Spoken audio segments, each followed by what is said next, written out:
Hey everybody, I'm Trina. Welcome to my Cucina.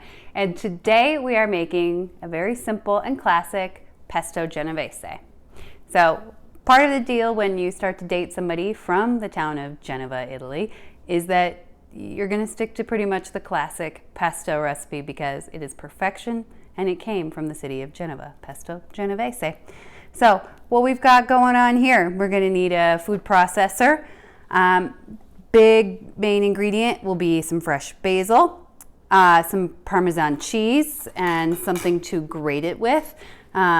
Because we make a fair amount of pesto in this house, you'll see a bunch of our ingredients are from Costco in bulk.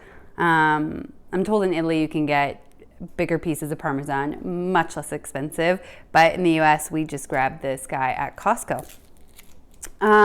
You'll also need some salt. You'll need a clove of garlic. You'll need some pine nuts, and these can get expensive, which is why we buy them in bulk at Costco. And then olive oil, and you'll whip that all together in your food processor. And I mean, my food processor here is just the base to my Ninja blender. I don't have one of the ones that has a fancy spout, but I still make do, and the pesto turns out fantastic. So if you have a smaller food processor or something that's not super flashy or fancy, it doesn't matter. All right, let's get to making some pesto. Okay, so to start, we have got our basil already in here. I think it's about a cup or two. It's somewhere in that range. I don't actually have measurements for this recipe.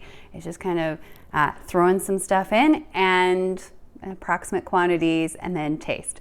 So I buy a tub at the grocery store of basil, the biggest one that we can get, not the tiny one, but like the bigger one, and just pluck those off the stems, wash them up, and then pop them in here. I've got my clove of garlic that we'll toss in, and then pine nuts. I just throw in a whole bunch, like that's about a palm full, and we'll see how that goes.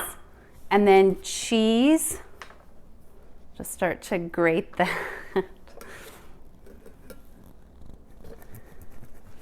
And this is definitely a personal preference thing. We are a little more heavy on the Parmesan cheese here, but I think if I was in a real Italian cucina, there would be even more Parmesan cheese going on. And this is also usually a good time to cut yourself off a piece. Growing up in the Midwest in the US, we didn't have Parmesan cheese like this, so you would just get the stuff in like this shaker, and it didn't taste very good if you just ate it plain, but this aged Parmesan cheese from Costco tastes real good. So hence there is a little butter knife here. We've been cutting ourselves off a few little wedges as we go. So I just grated a bunch of cheese in there, and then I'll also pour in some salt. It's probably like a half a teaspoon to start, maybe closer to a teaspoon. And then just kind of see how it tastes. And then the olive oil, start with a little bit, and then we'll pulse it down, see how it looks, scrape it a little bit, grab a spatula for that, and then I'll add a little more olive oil and a little more till it gets to be about the right consistency. Okay, so I did one quick round, blended it down a little bit, then I took my spatula and scraped down the sides. Still got some pretty big chunks of leaves in there. I'm gonna now start to add in more olive oil. If you had one of the food processors with the spout where you can pour in, you could do the olive oil while you're going. Mine just doesn't have that. Making do with what we got. So I'll pulse it down again and try to get it to about the right consistency that we're used to. And then now I'll start to taste it and see if I need to add a little more salt or anything like that. One other quick note on the ingredients: pine nuts. We don't toast them in our house. So yeah, we don't toast them. They're just plain. Okay, let's blend it down again.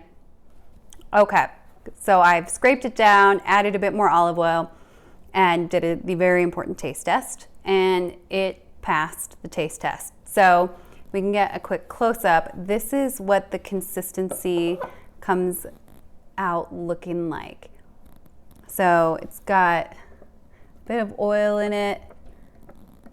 It has that wonderful green paste, and it's just absolutely delicious. So that's what the pesto looks like once it's done. What we do with it, we'll typically put it on like fettuccine. That's one of our favorites. We also put it on a lot of our pizzas. We do a Mediterranean veggie pizza with a pesto base instead of a tomato base. That is excellent. The other thing we'll do is sometimes we'll just put it on a slice of bread because it is that good. We also have little storage containers. We'll pop some in there and we also will freeze it. So when I make a batch like this, we'll get a bunch of uses out of it. And we'll also usually have some in the freezer for just like a weeknight when we want to make up a little fettuccine or if we want to make a pizza. So I hope you all try a classic Pesto Genovese and really get to enjoy this wonderful sauce. And yeah, let me know what you think in the comments.